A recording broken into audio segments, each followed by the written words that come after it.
नमस्कार, जोहार, सुप्रभात। बढ़ते हैं झारखंड की महत्वपूर्ण खबरों की ओर। पहली बड़ी खबर, सीएम हेमंत सोरेन ने टाटा मोटर्स को दिया न्योता, कहा झारखंड में करे इलेक्ट्रिक वाहनों का निर्माण। दिल्ली में 2 दिवसीय इन्वेस्टर मीट शुरू हो गया है। झारखंड के मुख्यमंत्री हेमंत सोरेन निवेशकों के साथ बैठक कर रहे हैं। मुख्यमंत्री हेमंत सोरेन ने टाटा मोटर्स के अधिकारियों से कहा कि वे झारखंड में इलेक्ट्रिक वाहनों का निर्माण करें। बता दें कि इस इन्वेस्टर मीट में झारखंड इलेक्ट्रिक वाहन नीति 2021 और झारखंड इथेनॉल नीति 2021 से निवेश को बढ़ावा एवं रोजगार सृजन पर चर्चा होगी। इन दोनों नीतियों के मसौदे पर निवेशकों से सुझाव मांगे जाएंगे। अगली बड़ी खबर, बिहार में भक्तों के लिए खुल गए भगवान के दरवाजे। जाने झारखंड में क्या चल रही है तैयारी। झारखंड के पड़ोसी राज्य बिहार में लंबे अंतराल के बाद मंदिर, मस्जिद, गुरुद्वारा समेत तमाम धार्मिक स्थल श्रद्धालुओं के लिए खोल दिए गए हैं। अनलॉक के तहत लिए गए निर्णय के बाद 26 अगस्त से बिहार के धार्मिक स्थल गुलजार हो गए। भगवान का दरवाजा भक्तों के लिए खुल गया।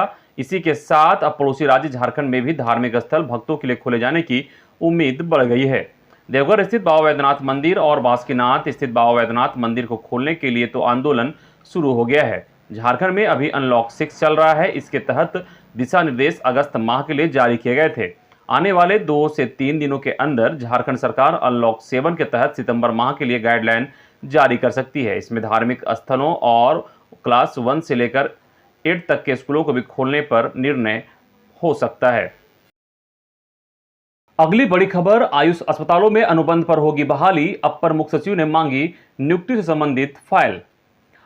आयुष के अस्पतालों में नियमित नियुक्ति होने तक अनुबंध पर नियुक्ति होगी। स्वास्थ्य विभाग के अपर मुख्य सचिव अरुण कुमार सिंह ने नियुक्ति से संबंधित फाइल आयुष निदेशालय से तलब की है।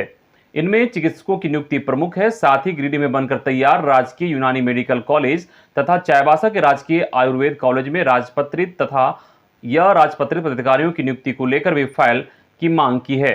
अपर मुख्य सचिव ने आयुष की बैठक में इस संबंध में निर्देश दिए हैं। राज्य में आयुष चिकित्सालयों में चिकित्सकों एवं कर्मियों के असंख्य पद रिक्त हैं। इधर झारखंड में 500 करोड़ का निवेश करेगी डालमिया सीमेंट। हेमंत ने निवेशकों से कहा SC ST को जॉब दें तो करेंगे प्रोत्साहन। झारखंड में देश के बड़े उद्योगपतियों को निवेश का आमंत्रण देने के लिए नई दिल्ली में 2 दिवसीय इन्वेस्टर मीट का शुक्रवार को आगाज हुआ। पहले दिन मुख्यमंत्री ने होटल ताज में राउंड टेबल मीटिंग में बड़े कॉरपोरेट घरानों के शीर्ष नेतृत्व से मुख्यमंत्री ने की मुलाकात। बिजनेस टू गवर्नमेंट मीटिंग में सीएम ने कहा कि झारखंड असीम संभावनाओं और प्रतिभाशाली मानव संसाधन से संपन्न राज्य है। यहाँ की आबादी का एक बड़ा हिस्सा अनुसूचित जाति और अनुसूचित जनजाति समुदायों का है। अगर उद्यमी साथ ही इन समुदायों के लिए रोजगार में प्रावधान करते हैं तो सरकार नीति में अन्य प्रोत्साहन का भी समावेश करेगी।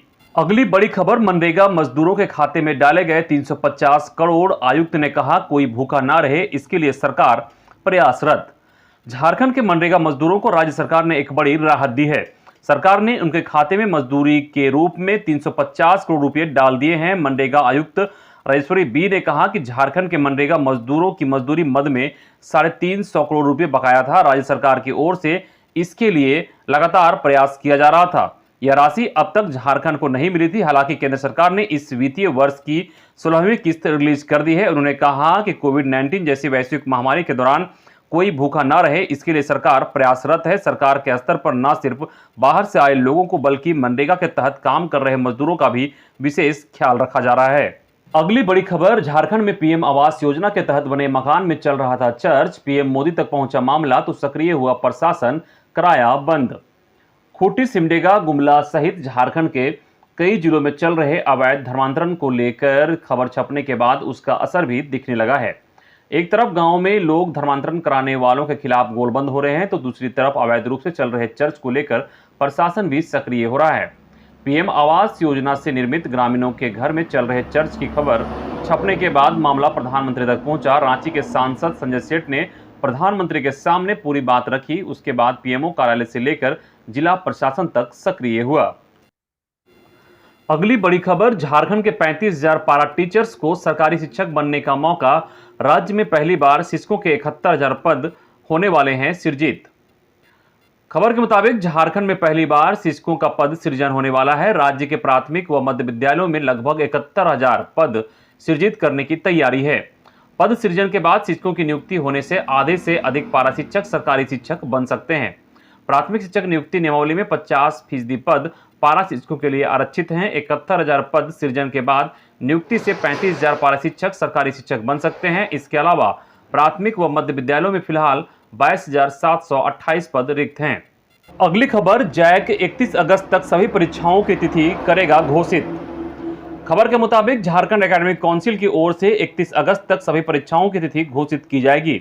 इस दौरान परीक्षा आयोजन में कोरोना गाइडलाइन का अनुपालन सुनिश्चित किया जाएगा। परीक्षा केंद्र का निर्धारण प्रखंड स्तर पर किया जाएगा। एक बेंच पर एक परीक्षार्थी की बैठने की व्यवस्था की जाएगी। जानकारी के अनुसार जैक 15 सितंबर तक मॉडल स्कूल और नेतरहाट सहित लगभग आधा दर्जन परीक्षा लेने की तैयारी कर रहा है। स्कूली शिक्षा एवं साक्षरता विभाग की ओर से परीक्षा की अनुमति मिल गई है। 31 अगस्त तक परीक्षा की तिथि की घोषणा की जा सकती है। अगली खबर, प्रोत्साहन राशि के भुगतान को सहियाओं ने की उपायुक्त से मुलाकात। खबर धनबाद से है, जहां जिले के टुंडी सामुदायिक स्वास्थ्य केंद्र पर काम कर रही सहियाओं को पिछले 6 माह से उनके प्रोत्साहन राशि का भुगतान नहीं हो रहा है। इससे नाराज होकर इन सहियाओं ने शुक्रवार को उपायुक्त संदीप सिंह से मुलाकात की और उनसे अपना मानदेय भुगतान सुनिश्चित कराने की अपील की। झारखंड प्रदेश सहिया संघ के बैनर तले उपायुक्त से मिलने के बाद संघ की नेत्री सुनीता देवी ने बताया कि उपायुक्त ने उनकी मांगों को गंभीरता से सुना, साथ ही इस मसले पर विचार करने के बाद संबंधित अधिकारी को जल्द से जल्द भुगतान कराने का निर्देश दिया है। सुनीता ने कहा कि यदि इस महीने के अंत तक हमारे मानदेय का भुगतान नहीं होता है तो वे उग्र आंदोलन करने को बाध्य होगी। एक बड़ी खबर, नए मतदाता प्रज्ञा केंद्र से बनवा सकेंगे वोटर कार्ड, 30 रुपये शुल्क भी देना होगा। वोटर कार्ड बनवाने के लिए अब लोगों को निर्वाचन कार्यालय का चक्कर नहीं लगाना पड़ेगा। भारत निर्वाचन आयोग के निर्देश पर राज्य निर्वाचन कार्यालय ने सभी जिलों में स्थित CSC प्रज्ञा केंद्र को इसके लिए अधिकृत कर दिया है। उप निर्वाचन पदाधिकारी कान्हूराम नाग ने बताया कि वोटर कार्ड बनवाने के लिए आवेदन से लेकर कार्ड प्राप्त करने का अधिकार जिले के सभी प्रज्ञा केंद्र संचालकों को दे दिया गया है। वैसे लोग जिन्होंने अभी तक अपना वोटर कार्ड नहीं बनवाया है वे प्रज्ञा केंद्र में जाकर आवेदन कर सकते हैं। जिस केंद्र से आवेदन दिया जाएगा उस केंद्र से लाभुक को कार्ड प्राप्त होगा। अगली खबर, पुरानी पेंशन बहाली के घोषणा पत्र को लेकर सरकार के साथ राजनीतिक दलों को भी घेरने की तैयारी में सरकारी कर्मचारी। पुरानी पेंशन बहाली को लेकर सरकार से लेकर राजनीतिक दलों को भी घेरने की तैयारी राज्य के सरकारी कर्मचारी कर रहे हैं। राज्य के सभी विभागों के लगभग 2 लाख सरकारी कर्मचारी एवं अधिकारी पिछले कई वर्षों से पुरानी पेंशन बहाली को लेकर आंदोलनरत हैं। 28 और 29 अगस्त को राज्य के कर्मचारी कोरोना गाइडलाइन का पालन करते हुए झारखंड मुक्ति मोर्चा के जिला कार्यालयों में पहुंचेंगे और जिला अध्यक्ष को उनके पार्टी के चुनावी घोषणा पत्र को लागू करते हुए पुरानी पेंशन बहाली की दिशा में कार्रवाई हेतु ज्ञापन सौंपेंगे। पिछले विधानसभा चुनाव में यह मुद्दा राजनीतिक दलों के लिए प्राथमिकता में रहा था। अगली बड़ी खबर, युवा महिला हॉकी खिलाड़ी संगीता कुमारी की रेलवे में हुई नियुक्ति। रांची रेल मंडल के DRM प्रदीप गुप्ता द्वारा देश की एक उभरती हुई युवा महिला हॉकी खिलाड़ी संगीता कुमारी को नियुक्ति पत्र प्रदान किया। संगीता कुमारी दक्षिण पूर्व रेलवे रांची मंडल के कार्मिक विभाग में जूनियर क्लर्क के पद पर नियुक्त की गई है। जनवरी 2021 में सैंटियागो चिली में आयोजित जूनियर महिला हॉकी टेस्ट चैंपियनशिप की चैंपियन जूनियर भारतीय महिला हॉकी टीम थी तथा इस टीम में संगीता कुमारी भी शामिल थी। अगली खबर, पेपरलेस होंगे राज्य के विश्वविद्यालय, सरकार ने दिए निर्देश। राज्य के विश्वविद्यालयों का कामकाज पेपरलेस होगा। राज्य सरकार के निर्देश पर विश्वविद्यालय प्रशासन इसकी तैयारी जोर शोर से कर रहा है।